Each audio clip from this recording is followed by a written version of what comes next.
Hello and welcome to the BFI at Home, televising the arts this time with Humphrey Burton, now aged 90.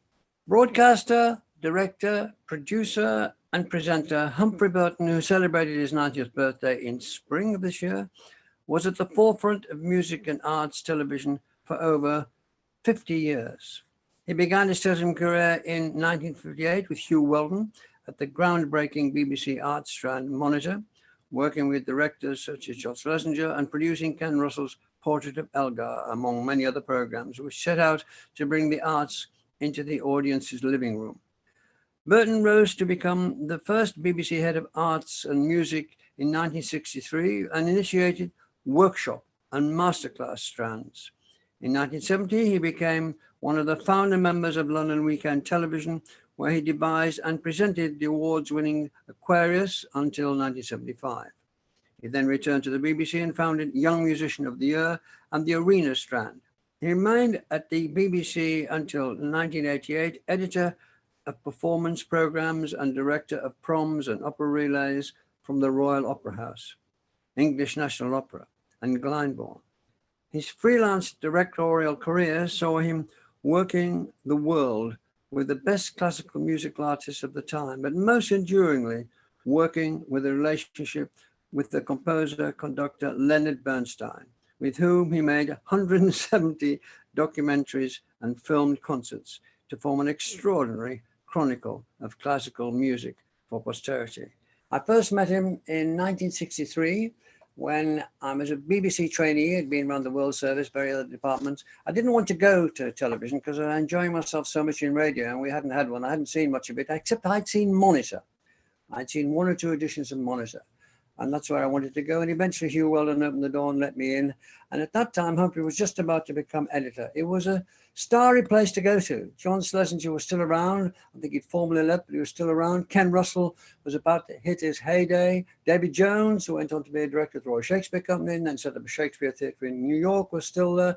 Patrick Garland had joined, and on it went. And then there was Humphrey, who was colossally knowledgeable about music, very, very interested in publishing it, as it were, publicizing it to as many people as possible, but without dropping his brow 1 millimeter. And he sort of took me under his wing. Quite soon he became editor, and I had to refer to him all the time, which wasn't as bad as it sounds. So I'm very pleased to say happy birthday, Humphrey, and start at the beginning.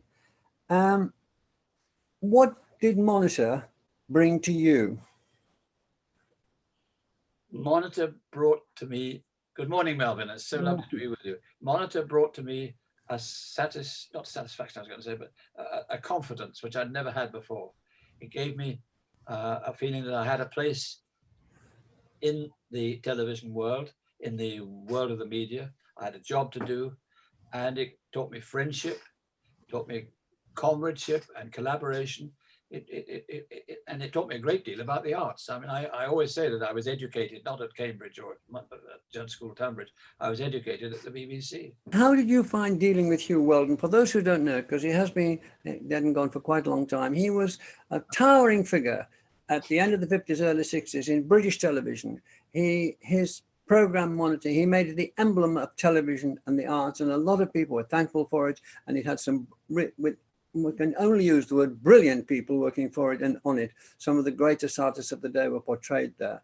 He was a formidable old bugger, wasn't he? What did you make of him? To be blunt, I loved him. He was a second father, and I admired him greatly. He was also extremely irritating, as you remember too. He had a whim of iron, and he would push things in his direction. He was a proselytizer. He was a spokesman for the arts. He'd been in the arts world. He helped to run the Festival of Britain back in 1951. He was a distinguished soldier too. So he had a military cross. He'd been a paratrooper. He'd been in the invasion, and I think he'd been at Arnhem. He was a fantastic storyteller. I mean, he obviously took enormously to you, but you said he was like an adopted father. You were like an adopted son to him. He almost took enormously to you. One thing I'd like to bring to the attention of viewers is that he taught me, and I'm sure he taught you, to distinguish something which is very difficult, very difficult. is that in the cutting room, when you were showing your first cut of your film, he could be brutal about it, but he didn't infringe on any friendship or anything. No, he was amazingly good at that. Very good. He was very good at that. Yeah. And that mattered because you thought you weren't being criticized, your film was being criticized. You couldn't make yourself much better, but perhaps you could make the film better. And you, like I, were destined to follow in his footsteps and be an editor, as they called it. So that's a journalistic word, but boss, producer, chief responsibility rested with him. And he taught you and me how to pass his ability of editing on to other people. He was amazingly tactful, which is what you're saying. He was very tactful, very generous, very friendly, but on the other hand, he got what he wanted. In the cutting room. There was a scent of blood on the floor now and then. Just to explain what we mean by in the cutting room, that's the work process where you're putting a program together and you're choosing one bit of film or another bit of film. And he was wonderful in the cutting room. He had such creative suggestions. And do you remember in the canteen, you'd see Hugh Weldon with a producer on an envelope, and they were working on an envelope. And Hugh had a way always of seeing how the film could be made better, moving a block here and another block there. And of course, his particular gift was to find commentary, which would seal the different parts, would provide a bridge. He was a very good communicator, let's face it. He was, and a very good teacher, and he passed a lot of that on to you. So let's go for the programs now. You, particularly, I think, helped to make sure that from the very beginning, he kept to the high end of music. And one difficult, just to take a few, the Allegri String Quartet wasn't something he particularly wanted to do. Why not, and how did you persuade him? I remember I took this idea to him. I knew one of the players in the quartet. He taught me. I was a viola player. He taught me. His name is Patrick Ireland. And I knew that the quartet was rather wonderful. And I went to him and said, I'd like to make a film about a quartet. And he snorted. Quartet? He said, caviar for the general, old boy, he said. He didn't want to have this highbrow. He felt it was highbrow. And of course, quartets are, quotes, highbrow, but they're also fantastically direct. And they can be, they are the vehicle for intensity of feeling among the players and also devotion. As quartets are, well, they're very special. The Allegri was particularly special.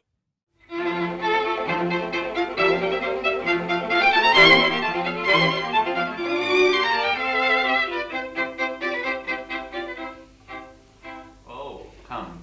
Can you still hear the semi-quaver movement now? I hear it clearer. You do hear it? Clearer, that's what We I'm want looking for. to hear that tickle, tickle, It's a tickle, bit tickle, foggy. all the time. Ooh, then Yes. Let's go. A bit more concise. The Allegri Quartet has been working together for 6 years. Before their first concert, they had 68 rehearsals and felt under-rehearsed at that. Oh, by the way, the Allegri in week 11, it seems to be turning into a Mozart festival at the moment. Do you think you could ask them to do Bartok 6? Practice begins privately, at home.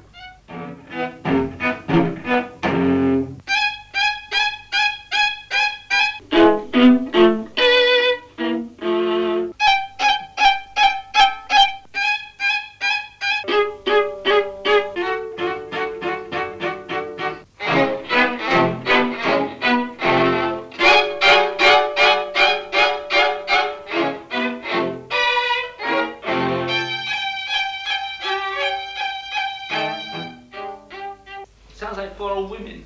John Schlesinger was working there, Yes. and you were there, and you made a send-up film, Monitor sent yourselves up in a film called He Fi Fo Fum. A hi-fi faux pas. Hi Fi Fo Fum. Can't read my own writing, yes. Because it was a parody and a satire on the hi-fi industry. They were making enormous claims for stereo. This is stereo. And you can hear express trains running through your sitting room. You can enjoy a game of ping pong. And John had a little group of people pretending to be listeners, and they would all Ping or pong, yes. And then he cut a cat at the end, a lovely black cat, also following the sound of the voice. Very clever. but it very shy. He cast me as one of those supercilious music critics that know everything. And that was quite fun for me. I went through the Gramophone magazine and culled out all the most absurd phrases like so-and-so, the conductor's making too much play with his wind and things like that, which got quite a laugh. But I played the part of this critic who listens to the sound and comments on the different performances. We played the same performance for each time. Ba ba ba ba, ba ba ba ba. And Robert Robinson wrote a very acerbic commentary. And when the critic says, so-and-so, such and such and such and such, he says, "What an ear," he says. And he's got lovely shots of hi-fi nerds looking through the shop window at tweeters and woofers and amplifiers. Was it a feedback circuit that held this man in thrall? I still remember the flavor of the film. The cameraman played a busker. They found a very old gramophone, they put it in a pram, and the two cameramen walked up and down the pavement outside a record shop in Oxford Street, playing the sound. It's a charming film. Well, John Schlesinger did make charming, very witty films. With a dozen different recordings of every work, how do we find the best? Rely on the critic. Nothing escapes him. Comparisons are odious, but inevitable.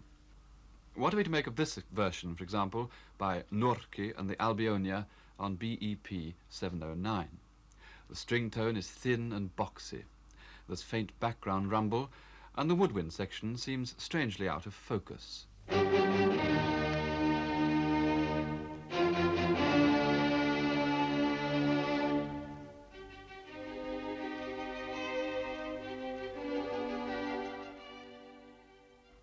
John Terps, on the other hand, has given us a rather dapper account of the symphony on XZLP 4137.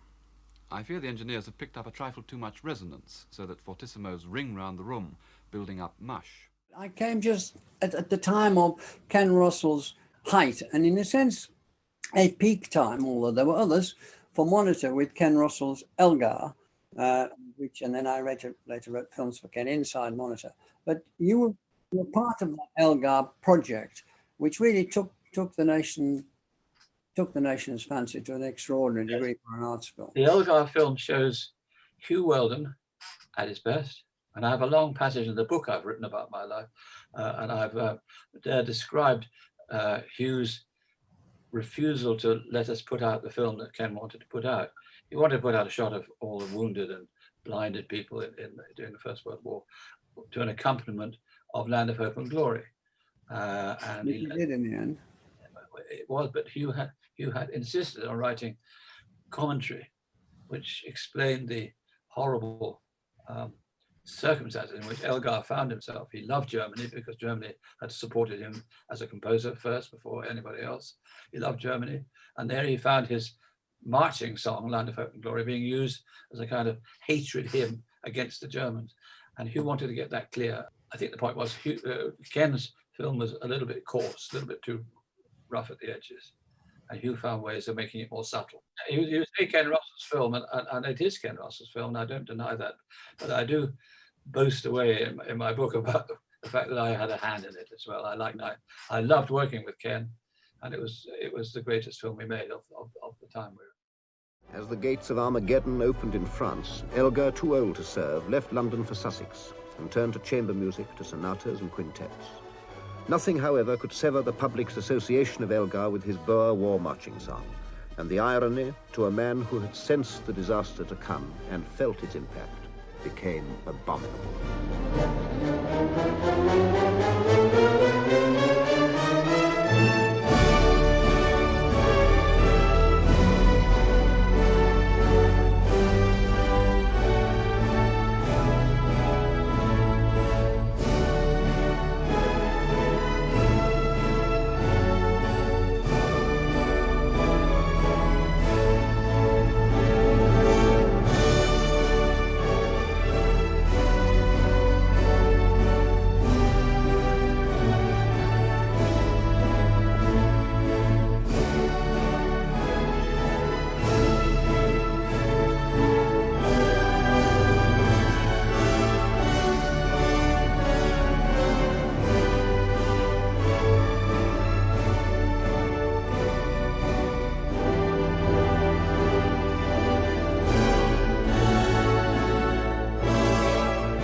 about the workshop series that you introduced? And that was a very influential series. The turning point in my career in television was the arrival of BBC Two. Because suddenly you had much more time to spend on every production you made. Yeah. BBC Two worked in big paragraphs. I was close to and fond of Michael Peacock, who ran BBC Two, and I, luckily enough, got the chance to really let my fancy fly. And almost the first workshop I made was about the Decca Record Company making a recording of Wagner's Ring. That doesn't sound so great until you realize that Wagner's Ring lasts 15 hours. And the man who ran Decca was called John Culshaw. He was a chief producer. I've always admired leaders and producers, and he was absolutely outstanding. And he came one day and said, look, you should be making a film about us. Well, workshop was a slot I'd invented in order to discuss process, how things got made. The composer's workshop it was effectively. We did one about Haydn and how he wrote the symphony. And this one was about the Ring and how they recorded it. So there were all sorts of stars in it. There were the singing stars like Birgit Nilsson, and there was a conducting star in George Schulte, who was a fantastic hero figure for me. And the Decca Boys were also stars. And the whole thing had a kind of, well, to see John Culshaw telling George Schulte what the tempo should be in the funeral march, the idea that a producer should tell a performer how to do it. Of course, it's all the thing that happened all the time in the cinema. Backstage, producers are telling stars what they want, but Culshaw told Schulte what he wanted. And the sense of these orchestra players, 80 of them, really tearing their guts out for this man, Schulte.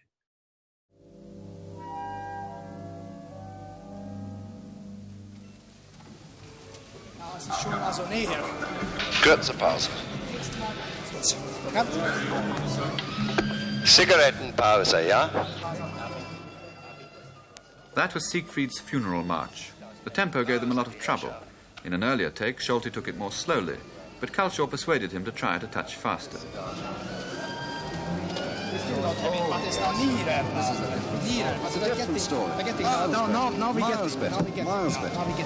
So cigarettepause. The whole conception now is this. I'm afraid they're getting now too fast, and then I will kill you. If it ends too fast, John, I never talk to you. Kill you if it's too slow. Never talk to you in my life anymore. All right, well, I promise you then you are guilty. No, I promise you the tempo is right. No. Right. All right, we have. All right. As a 2,000 shillings. 2,000 shillings. If it is too fast. Okay, it's not too fast. And then quite soon after that, I think perhaps it was your first television meeting with someone you work with for a great, and we'll come on to that later, was Bernstein in his rehearsal. Bernstein was interviewed by Hugh Weldon for half an hour. I was gobsmacked, as they say. He was such a fine fellow. And he said he liked the cut of my jib, as they say, and he said, come and see me when you're in New York, which I did. And to cut a long story short, many years later, my wife took a phone call one morning at home. This is Gregory Peck speaking. Gregory Peck. May I speak with Humphrey Burton? And she went and got me, and I thought she was fooling.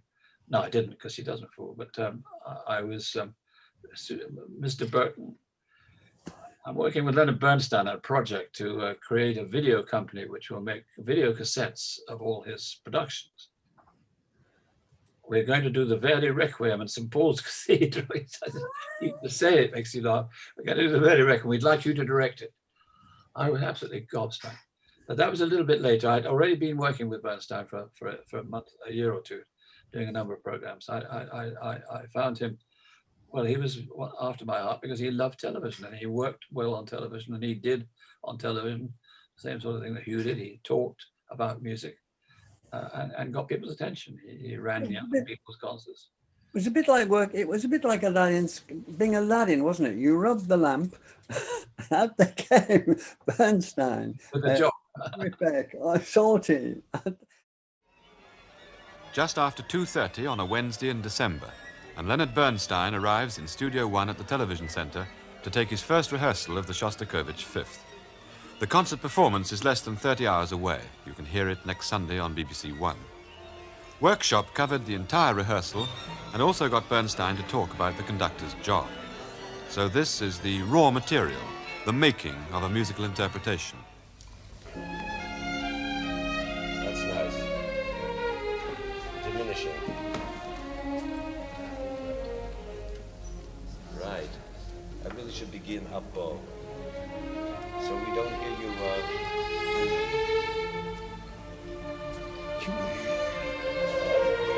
No. Please don't hurry the triplet. La, da, da, da. Russian music. Ya, ba, ba, ba. Now, once more, the same place. Then you should begin up bow your A flat. Didn't seem, all right. No. All right, doesn't matter. Too late. You did another series called Masterclass. How different was that from Workshop? Can we pick up on a little bit about that? Yes, of course we can. This is another program I had to do for BBC Two. I'd filmed The great thing about BBC Two is that we had masses of time. The BBC had not prepared for it. So people like us in the arts were given space that we'd never had before. Small budgets, but that didn't matter much because we got all this space. Lots of slots, that's right. And we were able to offer a masterclass slot.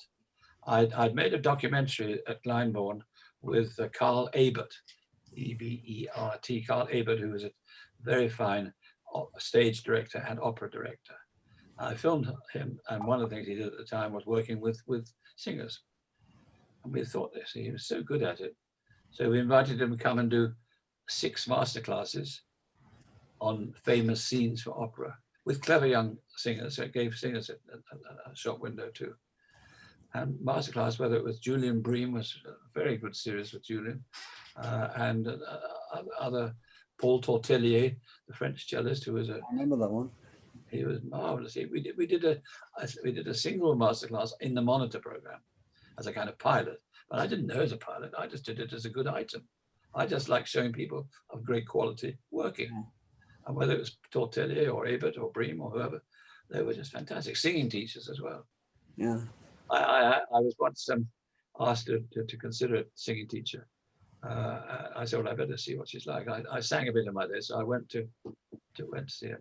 She said, Mr. Burton, when I sang, you have a voice like Fisher Dieskar. I knew she wanted the job. Way back in 1962, I was asked by Humphrey to become a junior music director on BBC Two. It was a short conversation, but it actually determined the rest of my working life. And it was characteristic of Humphrey to take risks, either with people or with ideas, and he was responsible for the invention of music documentary on television. Before him there was very little, apart from sometimes Ken Russell, but then it developed widely, and nowadays the present bosses of the BBC would do well to remember his experience, his sense of adventure, and his ability to take risks. Well done, Humphrey. And then, to surprise us all, you left the BBC for LWT. I was standing waiting for a cab outside Lime Grove reception, and David Frost was there too. I'd met him once or twice. He said, oh, I'm glad to see you. I'm thinking of, we're putting together a group of people to make a bid for one of the television franchises. Would you like to come and work with us on the art side? And it was a shocking proposition. Shocking because it meant leaving the BBC. And I was BBC pure and simple. If you cut me, I bled. Corpus Schools marked BBC very clearly. But nevertheless, I was so entranced by this idea of having my own shop. Don't have to go and sell anything to anybody, make my own program. The drama you mentioned, the drama was an afterthought. It was originally I was going to do arts. And I was rather, somebody noticed that they hadn't got any drama planned in the prospectus, and so they said, "Burton, you know, you're artistic, you know about drama." Of course, it was my downfall because I didn't know about drama, and I didn't do as well as I should have done. The company was called London Weekend Television. You brought in some very good people for the drama, though. You had Ken Loach, you had Ken Trod, you had No, we didn't have those to begin with. I went and got. No, I know they came into LWT. Yes. Tony Garnett was a marvelous producer. He'd made. But just a second, to get this straight, didn't he come in under your umbrella? The company came in under my umbrella. Tony Garnett formed an ITV company called Kestrel Films. Kestrel. And they wanted to work with 16 millimeter, much more flexible. And they wanted to have, they were left wing setup. They had a kind of commune in Kensington.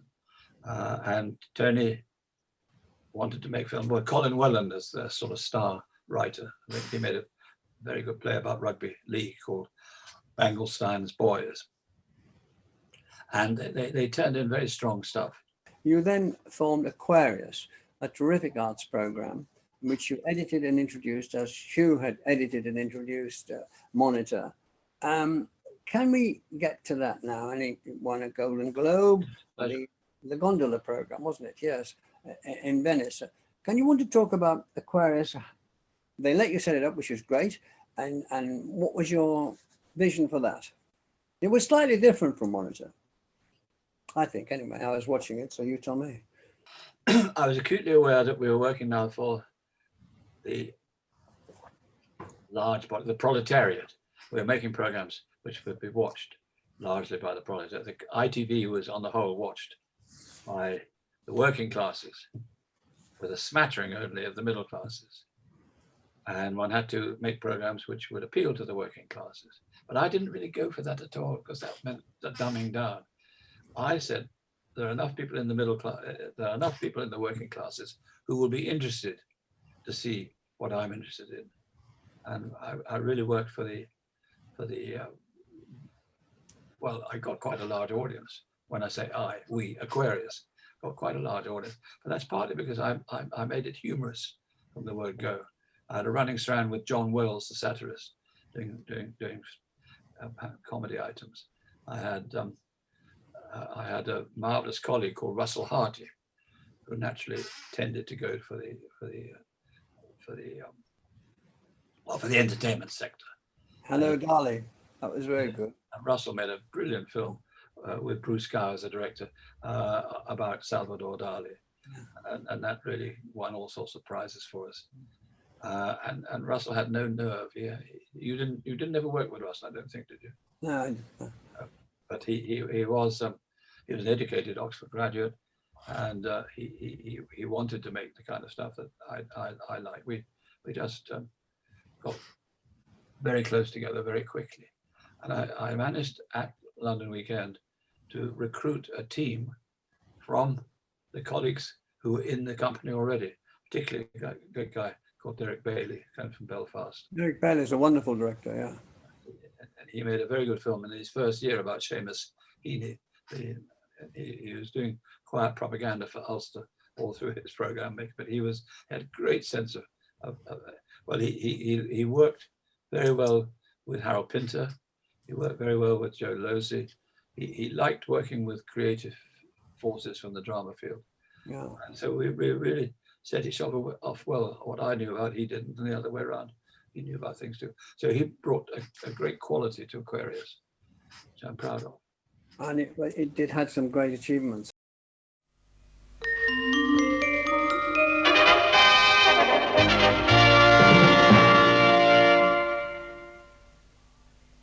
This is the dawning of the age of Aquarius, age of Aquarius,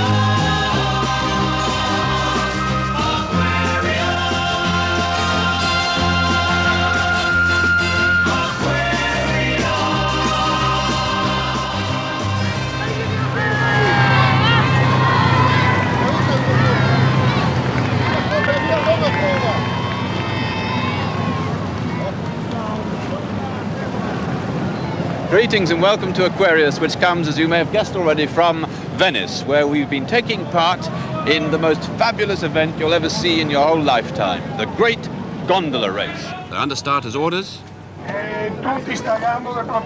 Buffalo's in the white gondolino, Chachi in the violet, and they're off.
What about the gondola film that you like very much? It won you awards.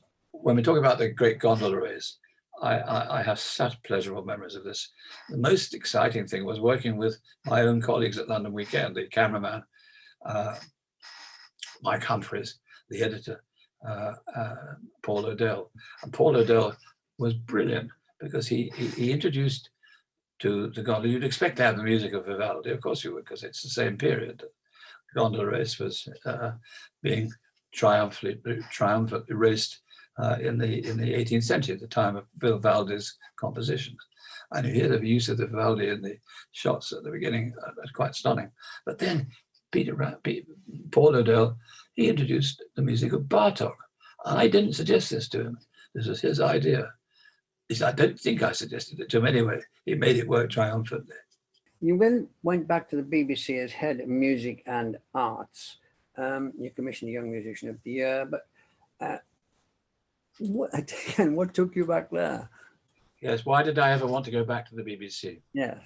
I was earning a lot more money at London Weekend, and I was on television every week, which of course is quite a useful thing when you're trying to organize things. I went back because I felt restricted. We had a marvelous head of transmissions called Eric Flackfield. Do you remember Eric at London Weekend? I used to have to go to him every week for an overrun because I always wanted about 2 or 3 more minutes. And he wouldn't give me an overrun for Tchaikovsky's Sixth Symphony. I remember something like that, something stupid. I had to take works like Verdi's Requiem and Missa Solemnis by Beethoven, conducted by Giulini. Wonderful, wonderful. And had to split them in 2 because there's no way you could run 90 minutes on Aquarius. The slot was 45 minutes. And at 6 o'clock in the evening, so it's a bit difficult. It was. You remember well from the same problem because you had them yourself. Humphrey, first of all, I want to say thank you for inventing Arena and for giving me my job. You were a mentor to me, as of course you were to Nigel Finch. When you ran the department, Nigel and I had a freedom unimaginable today. You trusted talent, you recognized it and gave it a home to so many brilliant and unforgettable people. You made music and arts glamorous and important. I so remember those fantastic Christmas parties.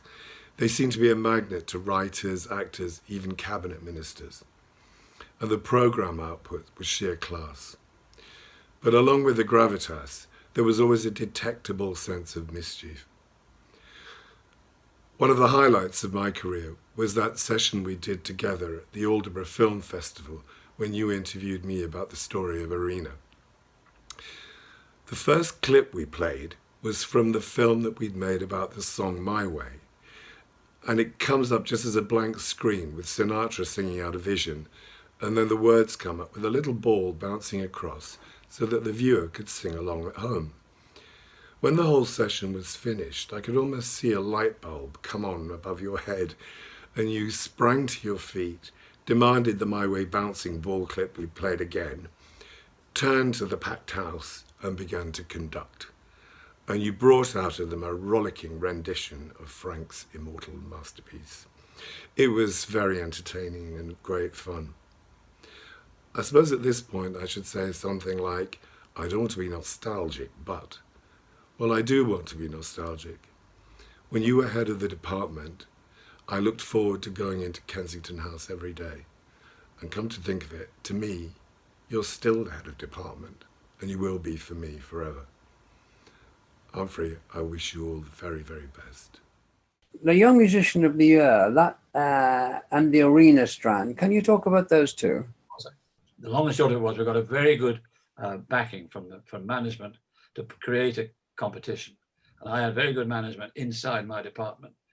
A man who was brilliant on statistics, Roy Tipping, and another man who was brilliant on manner management and on young people, a man called Walter Todds, who'd been a teacher himself.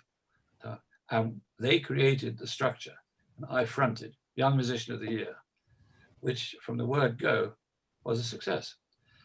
4 categories, 4 rounds, final round, and it was the talk of the town. Everybody wanted to see did you watch it.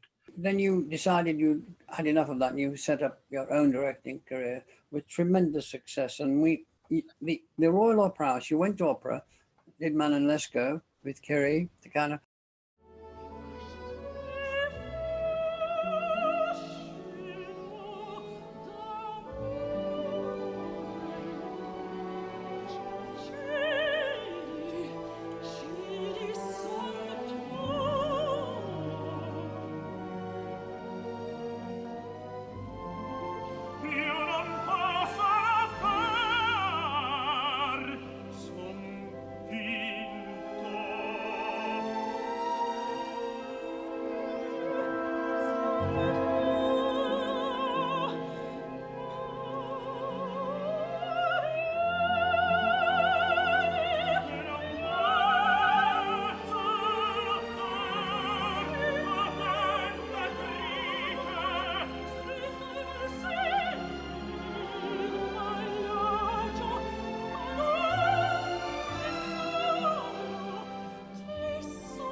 I had a great joy working on Manon Lescaut, the opera by Puccini. It stars Placido Domingo and Kiri Te Kanawa, who'd worked together quite a lot already, and I'd worked with them too. And I absolutely adored this invitation from National Video Corporation to be a director of opera from the heart of opera for me, Royal Opera House, Covent Garden. And the performance was absolutely stunning. Kiri was flat out in her part, and Placido was dominating in an extraordinary way. It made me realize that opera was absolutely central to my life. Directing opera that time, I remember, I won't mention the theatre director's name, who said it was impossible to direct theatre for television, and he gave me a very hard time. I was on the Arts Council and I tried to get it through, but I didn't. I thought it should go out to everybody. It was a national theatre, but no, you couldn't do it. They were all very stupid, actually, and also snobby, because it's done with great effect now. But put that to one side. When you directed opera, you knew you were in that treacherous field. What did you set yourself to do in terms of close-ups, long shots, and so on? Technically, what was the problem? One wanted to be as effective as possible, which in this case meant getting the drama over as closely as well as possible. But that sounds as easy enough to say. I actually got a sense that I had a métier for this sort of thing when I was working on a prom. I did a direction of a prom with Giulini conducting a work by Rossini, which had a star part for a tenor and a star part for a baritone and a star part for a soprano. And when I saw the way that soprano was absolutely terrified when Giulini was looking at her like a Christ on a cross crucified, he had a terribly agonized face. I saw him looking at her, and I saw her absolutely terrified, looking like Mary Pickford tied to a railway line with the train coming straight down on her. And I threw away my script. I realized I got to actually, what was actually happening, I got to follow this and get the drama there. And I suddenly, this is what really counted for me, was making sense of what was happening on the opera, so that people at home would see it like a video, like a film. Yeah. And it shouldn't be too difficult. But when there's 2 or 3 singers, I did another opera, Eugene Onegin from Glyndebourne, where there's a wonderful ensemble. And you have to decide when you're going to pick out individuals and when you're going to pick out the groups, and how you get from one group to the other. It's a skillful business, and the people who say it doesn't work are wrong. The telly I did was a very important one, because it was the first production from the new opera house at Covent Garden. They had closed it, and they remade the stage, put in a revolving stage, and had lots more gadgets than they used to have. They hired Graham Vick, great director, to do Falstaff, and they hired Graham to really put the company through its paces. And then they hired me to make a telly of it. The BBC hired me to make a telly of it. And I really enjoyed doing that. And of course, it was working with stars, and in particular working with Bryn Terfel, who was the greatest collaborator. He was marvelous to watch. He got everything out of it, all the humor.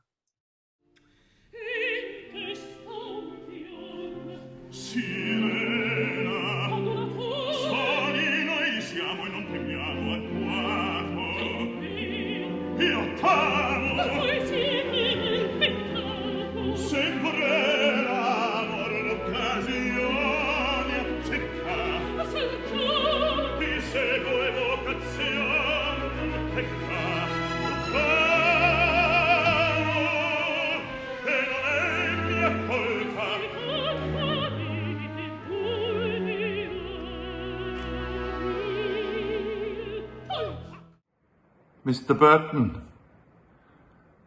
may I congratulate you on your 90th birthday. What a career. And what you have done for classical music and for opera, especially in the broadcasting sense, is just astounding. I never forget how nervous I was in 1999 when I met you around the corridors of the Royal Opera House when we were filming that Falstaff, the Graham Vick Falstaff. Monumental task for myself and for you. It's great fun. I was so nervous meeting you, having read about your career, and of course being a big Wagner fan, The Golden Ring was something of a favorite. Copious amount of hours you must have spent editing those reels of footage. Oh, to be a fly on the wall. Anyway, happy birthday, Penblwydd Hapus. Finally, in this, we must come to what many people would see, the sort of great rolling, not end to your career, but the big thing, 178 collaborations with Leonard Bernstein. It's like, you think, you scratch it. Well, I am now scratching my head.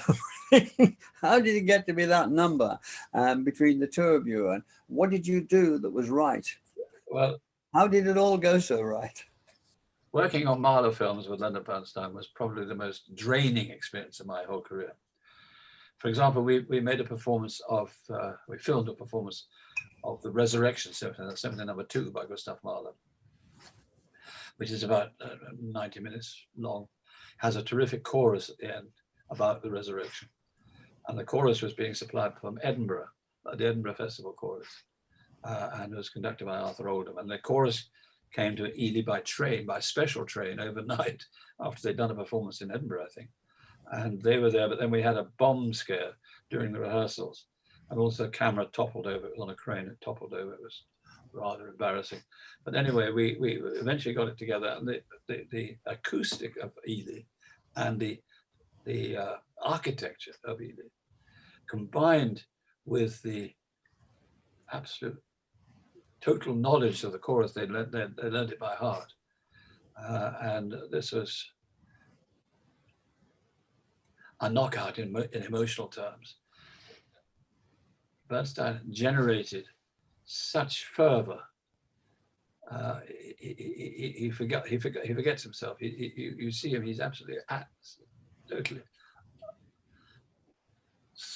totally carried away by the emotion of the piece. And it's a set piece for everybody. But I can only tell you that on television it works to an extraordinary degree. I can't tell you how important music on film is for the educational sense of the world. And I'm very proud that 100 cassettes with my name on them.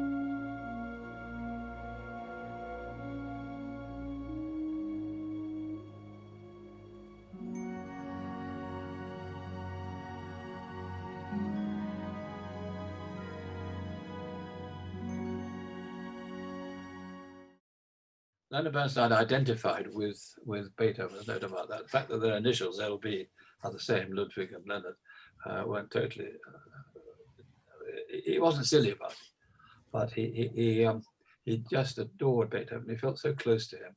He felt that Beethoven's music was distinguished, was never ordinary. I made a 2-hour-long film for the CBS network called Beethoven's Birthday, which was for the bicentenary. And then I got him I made a film with him, which I wrote the script of. To write a script for a 2-hour-long documentary is quite a big job when you're used to working for Monitor in 15, 20 minutes. But he had an epic, I suppose I have an ability to work on the epic scale when it's needed. Anyway, I was very proud to work on Beethoven's Birthday. And we filmed the whole of Fidelio. Not the whole of it, we filmed nearly all Fidelio, the opera, at the theatre where Beethoven had composed it and where the first performance had taken place. All that was pretty exciting. And he never stopped, Bernstein, because he made all the piano concertos with Christian Zimmermann, all the symphonies, including he filmed 2-string quartets in symphonic form, all the strings of the Vienna Philharmonic. They thought he was crazy. He said, no, I know this is going to work and I'm going to do it. He had a whim of iron. Well, Humphrey Burton, I actually had the first film I ever made to you. I inherited it, in fact. It was a project that you and I were developing together about Benjamin Britten, and you got the sack from the BBC because the blessed Hugh Weldon had discovered that you were skedaddling off to set up some commercial station called London Weekend. Betrayal, betrayal, he's cried. Anyway, after that, you and I had numerous rows, some public. Quite a number, I think, were my fault, however. But you were like a star in the East. Where you went, we felt we had to follow, principally because of your passionate and still passionate, undiminished belief in the value and importance of public service broadcasting, which had been inculcated into you by first Lord Reith, the first Director General, then Sir Hugh Green, the best Director General of the BBC ever, and then Hugh Weldon. It was the notion that, in our case, the Music and Arts Department had a job to do. And the job was to serve the public, as in public service broadcasting, that it wasn't something which was going to frighten the horses, that it was entirely possible to present classical music in particular in a way that the audience needed and indeed wanted. Unfortunately, your great creation of the Music and Arts Department has slowly but surely been eroded, if not totally diminished, by those that followed you. I hope they're listening. They should have known better. So stop pretending this age you claim to be. You're now a knight of the realm. So get on your horse and sally forth to save the BBC, and in particular, restore faith in that notion of public service broadcasting. It was and is incredibly important that we preserve that idea. So bravo, Humphrey, get on with it. Now, writing my book, I've been thinking, what's the point of all I've done? Is it worth? I think it is. I think I've helped to create a very positive attitude towards music. Can't say that it's got as far as affecting government policies, unfortunately. But I think many people understand about how music is done and how the musical world works more than used to. And it's partly because of films of mine. Only partly. I'm not for a moment suggesting it's as important as a Ken Russell film about Elgar, for example. I just want to say, you've given enormous pleasure and insight to millions and millions of people. If you tot it up, say 60 years, it's millions all over the world. And your diffidence was very English. Your underplaying is very English, but I'm not going to let you get away with it. It's been a tremendous influence. God knows how many people have watched those programs and said, I want to do that. I'll go along with that. And that's what you've given them at the highest level. It's been tremendous. Thank you. Thank you very much. Thank you very much indeed, Melvin. I'm very touched by what you said. I only want to add that what I've done has always been done as part of a team. And I'm most grateful to all the colleagues who work with me, all fired by the same ambition. Yes, and they by you. Well, thank you very much. Humphrey's biography, In My Own Time, is published on the 21st of May. I'm Melvin Bragg, and this has been a BFI home discussion. The BFI is a charity organisation. So if you've enjoyed this discussion, then please consider donating. The details will appear on your screen now. Thanks again, Humphrey. It's been such a treat. Good for you.